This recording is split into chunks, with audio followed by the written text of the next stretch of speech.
চলে এসেছি ব্রহ্মদত্ত মন্দির। দেখতে পাচ্ছি চারপাশটা খুবই সৌন্দর্য অন্যরকম এসছে।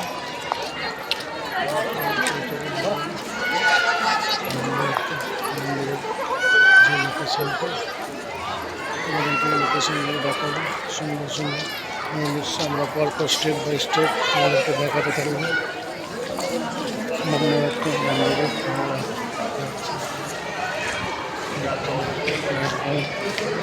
সৌন্দর্য মনোরম দৃশ্য। আরো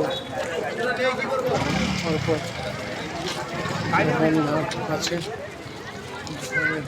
স্টল হয়েছে, বিভিন্ন স্টলের আমাদেরকে দেখাবো।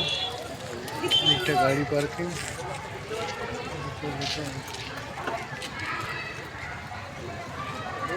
ব্রহ্মদত্ত ধাম। চলে যাবো ব্যাকগ্রাউন্ডে। ভালো জানে ধান চাষ হয়েছে, দেখতেই পাচ্ছ ধান চাষের মনোরম দৃশ্য। আর এই চারপাশে এগুলো ব্যাকগ্রাউন্ডে বাউন্ডারি করা আছে, বাউন্ডারি করা হবে। তোমরা দেখবে, দেখে আমাদেরকে জানাবে। আমাদের ভালোবাসে আমাদের ব্লগগুলো বিভিন্নভাবে সাফল্যমণ্ডিত হচ্ছে। তোমরা না পাশে থাকলে আমাদের কোনো মতেই সফল হবে না।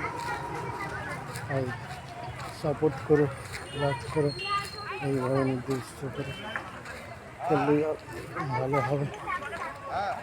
সৌন্দর্য মন্দির দৃশ্য হবে। ব্লকের ব্রহ্মদত্ত ধাম ভালো চারপাশটা দেখতে পাবেন। ব্রহ্মদত্ত ধামে দেখতে পাবেন। চারপাশে আরো ব্রহ্মদত্ত ধামে স্টল আছে, খুব সুন্দর জায়গা। না, জায়গাটার নামটা কি?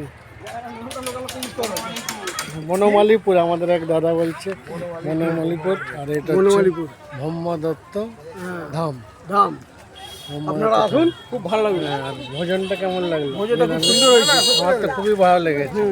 নিরামিষ খাওয়া খুব ভালো, মানে 5 বৃহস্পতিবারে একদিনই খাওয়ানো হয়। হ্যাঁ, সপ্তাহে একদিন বৃহস্পতিবার। আর এর জন্য কোনো টাকা লাগে না, সম্পূর্ণ প্রবেশ হবার, প্রবেশ সম্পূর্ণ থেকে গাড়ি পার্কিং বলছে লাগছে না, সম্পূর্ণ এখন ফ্রি আছে। পরবর্তীতে হয়তো কী হবে সেটা যায় না, মন্দিরটা যেটা করবো সেটা।